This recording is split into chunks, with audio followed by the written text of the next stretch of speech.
अब देख लीजिए, आप लोगों को क्वेश्चन कराने जा रहे हैं। कुछ आपको एक्सरसाइज जो स्टार्ट किया हूँ एच के दास बुक का है। Determine the general terms of each of the following sequence. क्या है हेडिंग आपका? Determine the general term. जो आपका सीक्वेंस है, सीक्वेंस को हमेशा कहीं भी प्लस माइनस नहीं रहेगा, सीक्वेंस में हमेशा कामा लगा रहेगा। 1/2 कामा 1/4 कामा 1/8 कामा 1/16। सीक्वेंस में कहीं भी प्लस माइनस कोई साइन नहीं रहेगा। अगर प्लस माइनस लगा देंगे तो सीरीज हो जाएगा। क्योंकि हमारा चैप्टर ही है, यूनिट ही है सीक्वेंस एंड सीरीज। तो सीक्वेंस पढ़ रहे हैं, देख लीजिए। तो 1/2 1/4 1/8 1/16 है। हमको निकालना डिटरमिन द जनरल टर्म्स। इसका general term last N term क्या है of each of the following sequence. जो भी सीक्वेंस हम क्वेश्चन लिखने जा रहे हैं उसका हमें जनरल टर्म निकालना है, प्रूव करना है। Prove that the following sequence convergent होगा कि डाइवर्जेंट होगा। अब इसके लिए सबसे पहले देख लीजिए सलूशन जो करने जा रहे हैं, आपको समझना है जनरल सलूशन कैसे लिखेंगे। तो हियर देख लीजिए, आपको निकालना है U1। U1 means nth term. आप nth टर्म निकालने के लिए यहाँ देख सकते हैं, यहाँ लिख सकते हैं 1/2 पे 1। अगर यहाँ 1/2 पे 1 लिख सकते हैं, यहाँ 1/2 स्क्वायर, यहाँ 1/2 क्यूब, यहाँ 1/2⁴। ये कौन सा टर्म है? 4 टर्म है। तो जब 4 टर्म था तो 2 पे 4 था, तो U1 निकालेंगे तो 1/2 पे पावर n आ जाएगा। देख लीजिए, अगर n तो यहाँ चेक कर सकते हैं कि हमारा सही है कि गलत है। अगर n = 1 पुट करेंगे तो 1/2 आएगा। अगर n = 2 पुट करते हैं, 2 स्क्वायर मीन्स 1/4 आएगा। n = 3 रखते हैं तो 1/8 आएगा। ये अपने मन से लेना है, आप जनरल टर्म लेना है। और अगर n = 4 रखते तो आता है, तो आपको ये जनरल टर्म हो गया। Determine the general term which is the general term. एक आंसर यही हो गया आपका, determine the general term of the following sequence. तो इसका जो जनरल टर्म आया U1 = 1/2 n आ गया। अब इसमें ये देखना हो कि ये मोनोटोनिक इंक्रीजिंग सीक्वेंस है कि मोनोटोनिक डिक्रीजिंग सीक्वेंस है। वो एक्स्ट्रा हम करा रहा है, क्वेश्चन में नहीं दिया है। क्वेश्चन में तो खाली कन्वर्जेंट डाइवर्जेंट निकालना है। तो अगर हमको इसको कन्वर्जेंट डाइवर्जेंट मोनोटोनिक चेक करना हो कि ये डिक्रीजिंग सीक्वेंस है कि इंक्रीजिंग सीक्वेंस है, जिसके लिए क्या करते हैं, सबसे पहले हम UN+1 निकालेंगे। इसमें जहाँ जहाँ n है, इसमें n के जगह पे n+1 पुट कर देंगे। ये फाइंड हो गया। अगर अब हमें चेक करना हो कि मोनोटोनिक डिक्रीजिंग है क्या है, और यहाँ से स्पष्ट भी हो जाएगा, या सॉल्व करना चाहते हैं तो ऐसे निकाल सकते हैं। UN+1 माइनस U1 निकालें, ये हो जाएगा 1/2 पे power n+1 minus 1/2 n। Solve कीजिए तो इसको लिख सकते हैं, ये हो गया 2 × 2 पे पावर n अब माइनस 1/2 पे पावर n। दोनों में 1/2 पे पावर n कॉमन हो जाएगा, ये आ गया 1/2 - 1। इसको सॉल्व करेंगे तो आ गया आपका 1/2 पे पावर n, ये आया -1/2। दैट इज़ ये हो गया -1/, ये हो गया देखिए 2 पे पावर n+1। ये चीज़ आया। इसका मतलब क्या है, ये बहुत निगेटिव वैल्यू हो गई। तो UN+1 जो फाइंड हुआ -U1 = फाइंड हो गया निगेटिव वैल्यू, जो 1/2 पे पावर n+1 है, लेस देन 0। ये इसकी वैल्यू निगेटिव आ गई। कि निगेटिव का मतलब हो गया 0 से छोटा है। इसका मतलब क्या हो गया, UN+1 minus U1 less than 0 find हो गया। दैट इज़ UN+1 ये हो गया लेस देन U1। ये कब कंडीशन होगा, इसका मतलब हो गया that is the sequence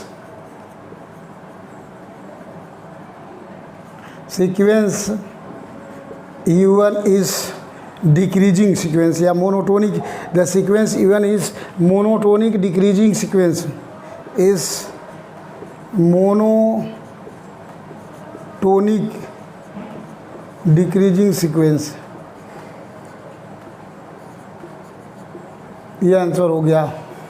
book में कहीं कहीं आपको मोनोटोनिक नहीं लिखता, खाली डिक्रीजिंग सीक्वेंस लिख देता है, तो आंसर सही है। The sequence U1 is monotonic decreasing sequence या डिक्रीजिंग सीक्वेंस। ये आंसर ये एक्स्ट्रा कराऊँ, कहीं कहीं प्रॉब्लम में आ जाता है कि प्रूव दैट जो है sequence is monotonic decreasing sequence या सीक्वेंस। अब इसमें जनरल टर्म का आंसर तो यही हो गया था। अब इसके बाद निकालना हमें है prove that the sequence convergent है कि डाइवर्जेंट है। अब देख लीजिए, कन्वर्जेंट डाइवर्जेंट देखने के लिए क्या करोगे, जो कन्वर्जेंट अगर डाइवर्जेंट आपको किसी क्वेश्चन को सॉल्व करना है तो उसके लिए आपको जो U1 निकाले हैं यहाँ से निकालना होगा, limit n tend to infinite U1 निकालना होगा। So that is limit n tend to infinite, u1 की वैल्यू पुट कर देंगे 1/2 पे पावर n। अब देख लीजिए यहाँ पुट करेंगे, ये हो गया लिमिट, जहाँ जहाँ n है n की जगह पे इनफाइनाइट, 2 टू पावर इनफाइनाइट, ये हो गया 2 पे पावर इनफाइनाइट मीन्स 1/, और 1/, मीन्स 0। तो 0 क्या फाइंड हो गया, यहाँ 0 फाइंड हुआ, which is finite, which is finite value, finite है, एग्जिस्ट भी कर रहा, फाइनाइट है, इसका मतलब the sequence is convergent, hence the sequence curly bracket u1 is convergent. तो आपको समझ में आ गया, आपको देना था कि ये रिजल्ट आपका प्रूव करना था कन्वर्जेंट या डाइवर्जेंट है, तो ये आपका कन्वर्जेंट है, क्वेश्चन हो गया आंसर, ये क्वेश्चन हो गया इसका आंसर। इसी तरीके और भी क्वेश्चन आपको कराते हैं, बहुत सारे एक्सरसाइज में क्वेश्चन दिया हुआ, एक्सरसाइज का पहला क्वेश्चन था ये। नेक्स्ट क्वेश्चन आपका सेकंड क्वेश्चन देख लीजिए, इसी का आपका question number second part, second में दिया हुआ देख लीजिए, 1/2, 2/3, 3/4, 4/5, सो डॉट ये आपका दिया हुआ। तो सबसे पहले इसका हमें जनरल टर्म देना, एक आंसर देना, डिटरमिन द जनरल टर्म। तो जनरल टर्म यहाँ से निकालने के लिए देख लीजिए, अब यहाँ जनरल टर्म जो u1 ले रहे हैं, u1 इक्वल टू हो गया, देखिए n/n+1, ये अपने मन से लेना होगा, देखना चेक करना पड़ेगा ये सही लिया हूँ कि नहीं लिया हूँ। अब देख लीजिए, अगर इसमें n इक्वल टू 1 पुट करते हैं तो 1/1+1, तो 1/2 हो गया, यहाँ n इक्वल टू 2 पुट करेंगे तो ये हो जाएगा 2/2 + 1 3, 2/3, ये दूसरा पद होगी, टर्म हो गया। यहाँ कैसे चेक कर सकते हैं, देखिए n equal to 1 2 3 4 so dot check कर सकते हैं आज समझने के लिए। देख लीजिए, ये आपका u1 है, ये u2 है, ये u3 है, ये u4 है। अगर n इक्वल टू 1 पुट करते हैं इसमें, देख लीजिए u1 आ रहा है आपका 1/2, u2 निकालेंगे n इक्वल टू 2 पुट करने पे ये आ रहा 2/3, ऐसे अगर 3 पुट करते हैं 3/4। इस तरीके से आप सेटिस्फाई करा दे, किसका मतलब जो आपका nवां टर्म है वो सही है, यहाँ चेक कर सकते हैं n इक्वल टू 1 2 3 सो। तो अगर ये आपका जनरल टर्म हुआ, this is called general term, जो आपका आंसर फाइंड करना है, determine the general term, this is general term, the general terms here. तो जनरल टर्म पूछा है, तो जनरल टर्म होता है u1 इक्वल टू n/n+1, ये आंसर हो गया। अब अगला निकालना है, अगर हमें ये चेक करना हो कि ये सीक्वेंस मोनोटोनिक है कि डायटोनिक, घटाना पड़ेगा आपको, यहाँ से इसमें से घटाना पड़ेगा। यहाँ से देख लीजिए, एक और करा देते हैं इसे, क्योंकि यहाँ से अगर आपको un+1 निकालना हो, जहाँ जहाँ n हो n के जगह पर 1, तो n+1/n+1, ये हो गया +1, ये आ गया n+1/n+2। यहाँ से ऑलरेडी क्लियर है, देख लीजिए, इट इज़ क्लियर दैट यहाँ ले सकते हैं। अगर आप देख लीजिए यहाँ से एग्जाम्पल से, अगर यहाँ से निकालते हैं n की वैल्यू 1 पुट करते हैं तो ये हो जाएगा 1+1/1+2, जैसे 2/3 फाइंड हो रहा है। अगर n की वैल्यू 2 लेंगे तो 3/4 फाइंड होगा। अगर n की वैल्यू हम 3 ले रहे हैं तो 3 लेने पे आ जाएगा 4/5। तो स्पष्ट है, देख लीजिए यहाँ 2/3, 3/4 और 4/5 फाइंड हो रहा है। 2/3 क्लियर है, देख लीजिए स्पष्ट है कि ये सेटिस्फाई कर रहा है इससे। तो स्पष्ट है कि यहाँ से समझ सकते हैं आप, ये आपका un+1 यहाँ से क्लियर हो रहा है। देख लीजिए, जब हम n की वैल्यू इसमें 1 ले रहे हैं तो 2/3 आ रहा है, और जब n की वैल्यू 2 ले रहे हैं तो यहाँ 3/4 आ रहा है, और जब n की वैल्यू 3 ले रहे हैं तो 4/5 है। तो पहला 1/2 जो है यहाँ 2/3 है, इन दोनों में कौन सा बड़ा है, 2/3 बड़ा है। यह स्पष्ट हो रहा है, इससे क्लियर हो गया कि इसमें चेक करना हो कौन बड़ा है, 1/2 और 2/3 में। अगर 1/2 और 2/3 में देखना हो कौन सा बड़ा है, ये 1/2 का मतलब 50%, 2/3 का मतलब 2/3, तो इसमें कौन बड़ा है, इसका मतलब ये बड़ा हो गया, 1/2 ग्रेटर है, दैट इज़ 2/3 लेस देन 1/2 है। इसका मतलब 2/3 किस में आया है, दैट इज़ ये हो गया, इट इज़ क्लियर दैट, ऐसे भी लिख सकते हैं, it is clear that un+1 less than un+2। un कैसे, फॉर एग्जाम्पल लेके क्लियर कर सकते हैं। अदरवाइज आपको अगर ये सोल्यूशन सॉल्व करना हो तो सॉल्व करने का मेथड ये है, U N plus one minus U one घटाइए, अगर ये निगेटिव आता है तो लेस देन जीरो हो जाएगा, यहाँ से U N plus one less than U one proof हो जाएगा, अदरवाइज डायरेक्ट भी लिख सकते हैं। अब इसको चेक करना है ये कन्वर्जेंट है कि डाइवर्जेंट है।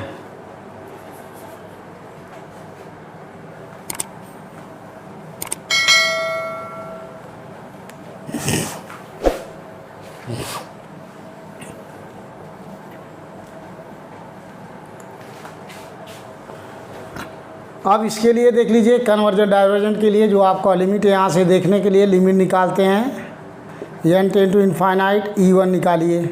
सो limit N tend to infinite की वैल्यू ई वन मीन्स यहाँ N upon N plus one है। अब यहाँ से देख लीजिए अगर हम सॉल्व करते हैं तो limit N tend to infinite, यहाँ एन है, डिनोमिनेटर से एन कॉमन ले लीजिए तो ये हो गया one upon one by N से एन कैंसिल, ये हो गया limit N tend to infinite one upon one plus one by N. अब put N equal to infinite, so one upon one plus one upon infinite, तो यह solve करेंगे तो हो जाएगा वन प्लस ये one upon infinite mean zero, that is one find हो रहा है विच is finite value, which is finite find हो रहा है। इसका मतलब the sequence is convergent, hence the sequence is convergent, ये आंसर हो गया। तो आपका दोनों क्वेश्चन जो आया हुआ है कन्वर्जेंट है, ये भी कन्वर्जेंट है, अगला भी कन्वर्जेंट आया हुआ है, और डिक्रीजिंग वहाँ आपको जो लिखना था वो डिक्रीजिंग वहाँ से क्लियर हो गया था। ये चीज़ यहाँ अगर लिखना चाहते it is clear less than है तो यहाँ लिख भी सकते थे कि यहाँ लिख सकते थे दैट इज़ सीक्वेंस, छूट गया था ये, sequence U1 is decreasing sequence, क्योंकि यहाँ ये लेस देन आ रहा है तो डिक्रीजिंग सीक्वेंस होगा, मोनोटोनिक डिक्रीजिंग सीक्वेंस होगा, उसको डिक्रीजिंग सीक्वेंस भी लिख सकते हैं। उसके बाद ये हम चेक कर रहे हैं कि कन्वर्जेंट है डाइवर्जेंट है, फाइनाइट फाइंड हो गया इसलिए कन्वर्जेंट है। तो ये आपको बुक में आंसर दिया होगा, आंसर बुक में कुछ और दिया हुआ है, बुक में दिया ही नहीं आंसर, अदरवाइज ये कन्वर्जेंट ही होगा। अब नेक्स्ट क्वेश्चन आपको करना है, इस तरह के बहुत सारे क्वेश्चन, थर्ड क्वेश्चन जो कराने जा रहे हैं वो इम्पॉर्टेंट है।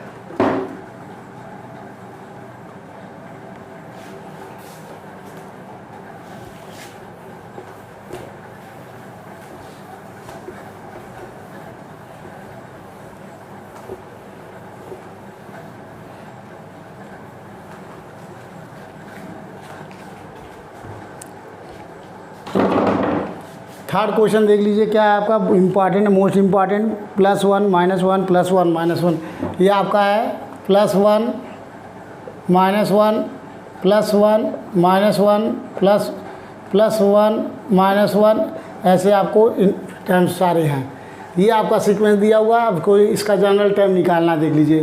तो यहाँ से जनरल टर्म निकालने के लिए ले लेते हैं u1 इक्वल टू आप लेते हैं देख लीजिए minus one to power N plus one ले सकते हैं, देख लीजिए minus one to power N plus one, N equal to one रखेंगे तो एन रखेंगे तो minus one one plus one, minus one का square plus one, N equal to two रखेंगे तो माइनस वन पे क्यूब हो जाएगा तो यह आ जाएगा, एन इक्वल टू अगर थ्री रखेंगे तो ये स्क्वायर होके आएगा। ये लिख सकते हैं जनरल टर्म, या इसको लिख सकते हैं minus one to power N minus one, दोनों लिख सकते हैं। अगर N equal to one put करेंगे यहाँ तो minus one to power zero, one to power zero means one हो गया, एन इक्वल टू टू पे माइनस वन पे टू माइनस वन तो माइनस वन ये आ गया आपका, two minus one means minus one पे वन, तो ये आ रहा है। तो दोनों में से कोई भी आप जनरल टर्म लिख सकते हैं, दोनों आपका जनरल टर्म सही है।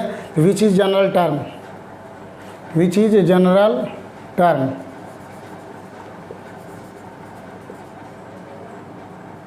Which is the general terms, ये आपका जनरल टर्म हो गया। अब हमें ये चेक करना है, अब देखिए यहाँ नहीं दिया है लेकिन आपको यहाँ चेक करना पड़ेगा आपको कि ये अगर ये चेक करना हो कि ये कौन सा डिक्रीजिंग है, मोनोटोनिक डिक्रीजिंग है, मोनोटोनिक इंक्रीजिंग है, या क्या चेक करना है इसमें।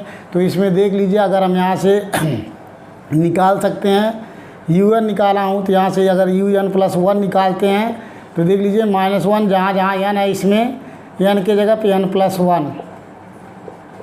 वन हो गया।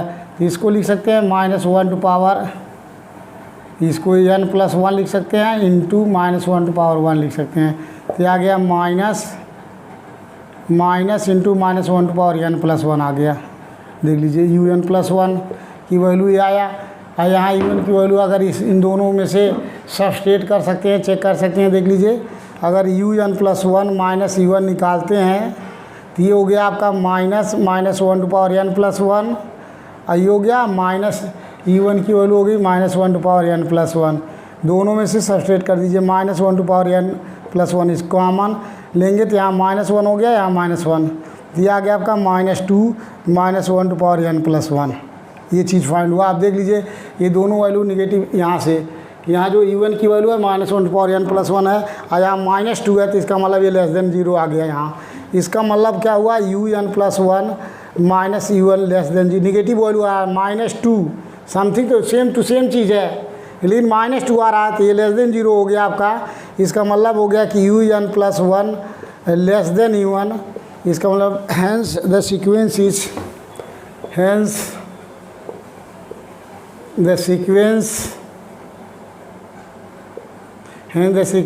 Is monotonic decreasing sequence is monotonic decreasing sequence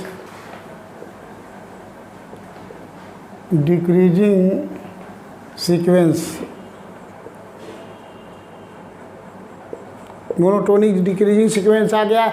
अब इसको अगर हमें सॉल्व करना है कि ये अगला है कि prove that the sequence is convergent और डाइवर्जेंट, उसके लिए देख लीजिए यहाँ से निकालेंगे limit n tend to infinite u1 निकालने जा रहे हैं।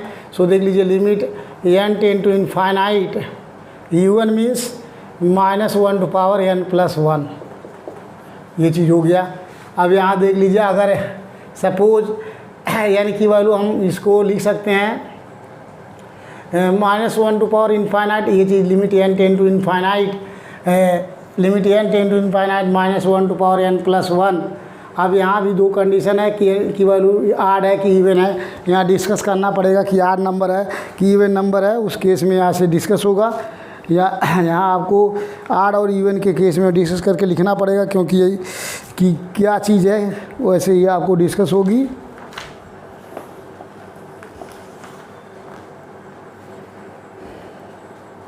यहाँ डिस्कस करना पड़ेगा ओसिलेटरी के केस में।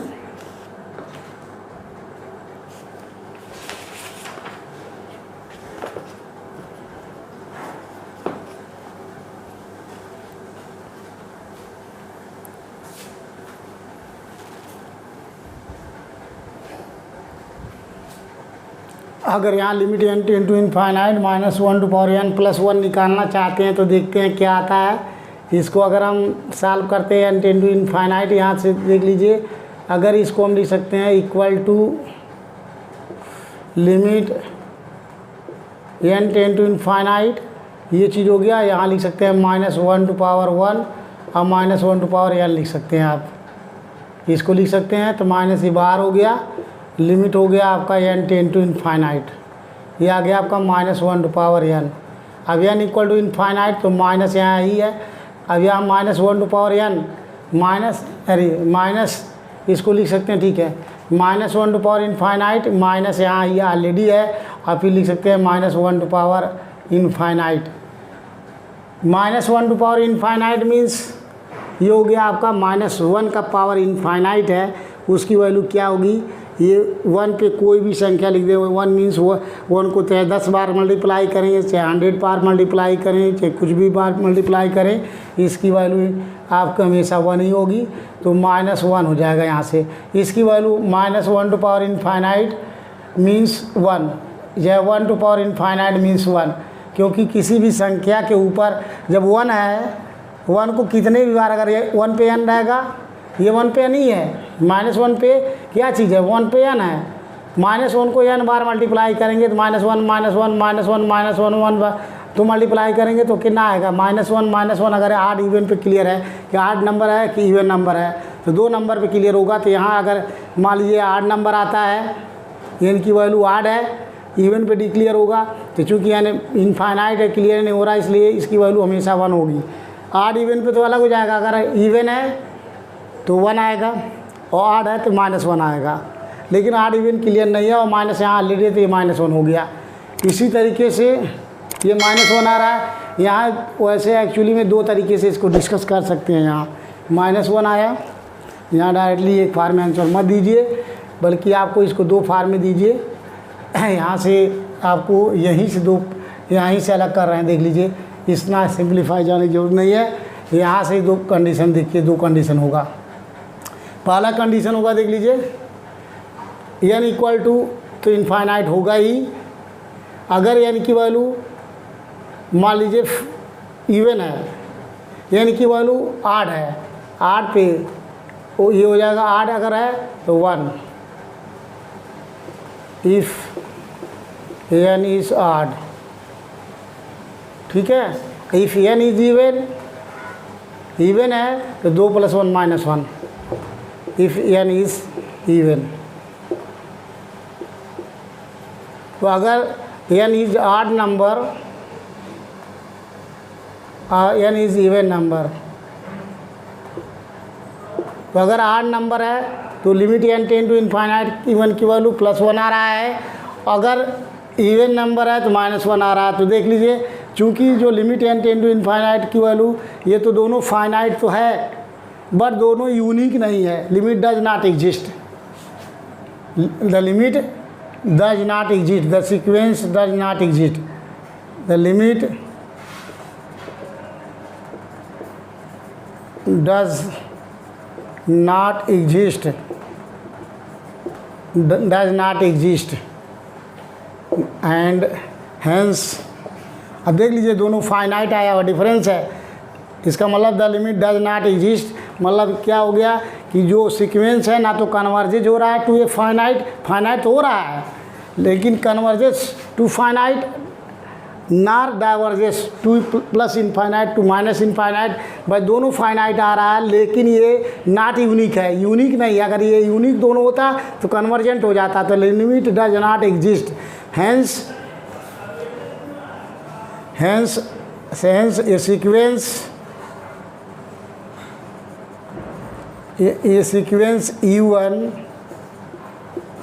Is oscillatory फाइनेटली।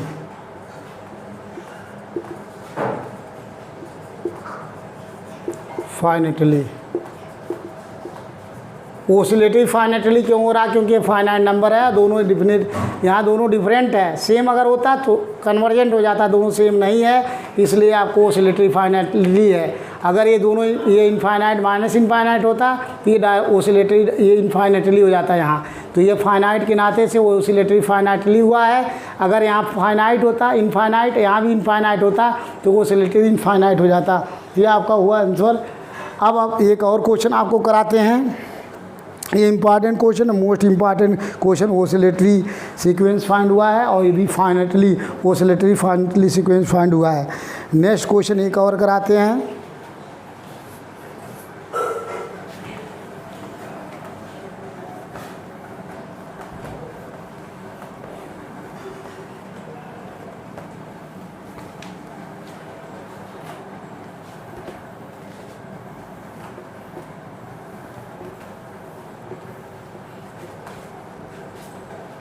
एक और नेक्स्ट क्वेश्चन है आपको इस तरीके से, ये थर्ड था, क्वेश्चन नंबर 4 करा रहे हैं और भी क्वेश्चन है एक और देख लीजिए। क्वेश्चन नंबर 4 है, HK दास का एवरी क्वेश्चन करा रहे हैं, क्योंकि आप लोगों को वहाँ क्लास में तो नहीं हो पाएगा, लेकिन यहाँ आपके पास बहुत टाइम है। फैक्टोरियल 1 कामा 2 स्क्वायर फैक्टोरियल 2 3 स्क्वायर फैक्टोरियल 3 कामा 4 स्क्वायर फैक्टोरियल 4 कामा 5 स्क्वायर फैक्टोरियल 5 प्लस कामा सो डॉट इनफाइनाइट टर्म्स है। अब इसको भी एक देख लीजिए। यहाँ आपको अगर एन टर्म निकालना है, एन तरफ the general terms,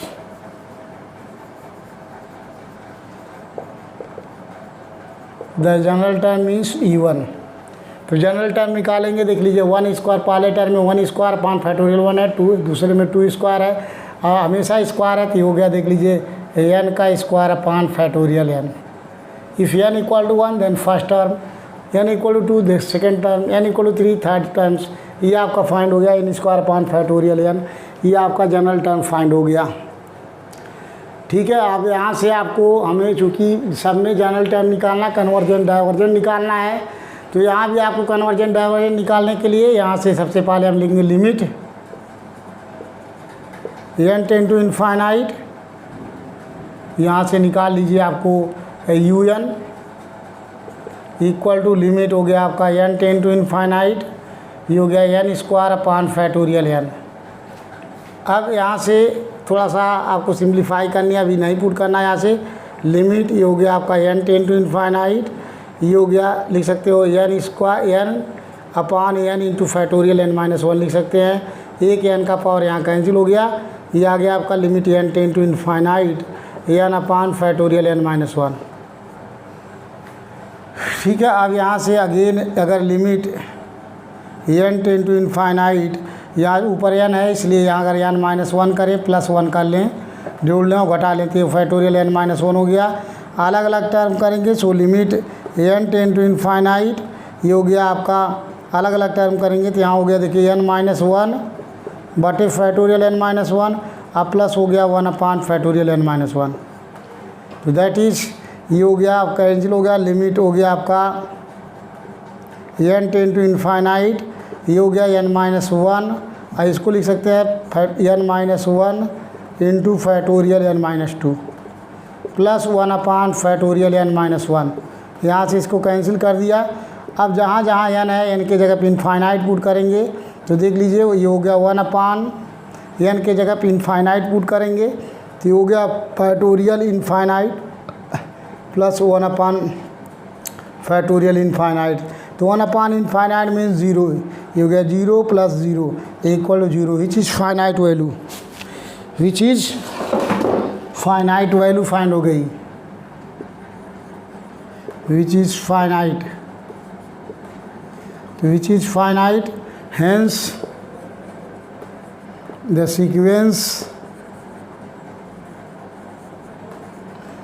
sequence u1 is convergent। ये आपका आंसर हो गया कन्वर्जेंट का, सॉल्व कर लेंगे, कन्वर्जेंट फाइंड हो गया। अब आपको देखते हैं क्वेश्चन करा सकते हैं, कराते हैं नेक्स्ट क्वेश्चन आपको नेक्स्ट वीडियो में कराएंगे। आप शेयर कीजिए, सब्सक्राइब कीजिए, बहुत सारे क्वेश्चन आपको कराएंगे, एवरी क्वेश्चन कराएंगे एचके दास का और एनपी वाली का भी। तो आप लोग प्रैक्टिस कीजिए और शेयर कीजिए, सब्सक्राइब कीजिए, और आप लोगों से रिक्वेस्ट है